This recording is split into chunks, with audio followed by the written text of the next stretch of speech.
Hi అండి, నా పేరు రోజాలక్ష్మి. ప్రజెంట్ ఫరెవర్లో నేను సూపర్వైజర్ పొజిషన్లో ఉన్నానండి. బిఫోర్ ఫరెవర్ వచ్చేసి నేను ఒక హౌస్ వైఫ్ని, ఇంట్లోనే ఉండేదాన్నండి. టైలరింగ్ ఫీల్డ్ నాది. టైలరింగ్ చేసేదాన్ని. తర్వాత కొన్నాళ్ళకి హెల్త్ ఇష్యూ రావటం వల్ల టైలరింగ్ కూడా ఆపేసి ఇంట్లో ఖాళీగా ఉండేదాన్ని. హెల్త్ కొంచెం ట్రబుల్ ఇవ్వటం వల్ల నేను టైలరింగ్ కూడా ఆపేసి ఇంట్లో ఖాళీగా ఉన్న టైంలో నేను రీల్స్ చూస్తున్నప్పుడు నాకు వర్క్ ఫ్రమ్ హోమ్ ఆపర్చునిటీ అనేది కనిపించింది. సరే అని చెప్పి టైలరింగ్ కూడా చెయ్యట్లేదు కదా, కొంచెం ఫైనాన్షియల్గా ఇంట్లో సపోర్ట్ ఇవ్వలేకపోతున్నా అని చెప్పి నాకే కొంచెం బాధ అనిపించేది.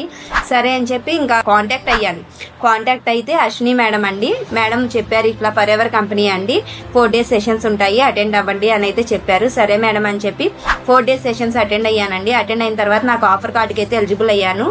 మా హస్బెండ్ ఏమో ఇది ఒక ఆన్లైన్ ఆపర్చునిటీ కదా, అంత అమౌంట్ అంటే ఇప్పుడు ఎక్కడి నుంచి తెస్తాము, వద్దులే అని చెప్పి అన్నారు. బట్ నాకేంటంటే ఈ ట్రైనింగ్ సెషన్సే కానీ అండ్ మేడంతో మాట్లాడాను. ఆ 4 days సెషన్స్లో నేను మేడంతో ఒక 2-3 times మాట్లాడాను.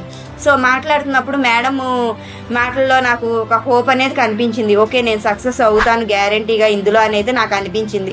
అండ్ ట్రైనింగ్ సెషన్స్ కూడా చాలా బాగా అనిపించినాయి. శ్రీను సార్ మాటలు చాలా బాగా నాకు ఇన్స్పిరేషన్ అనిపించినాయి.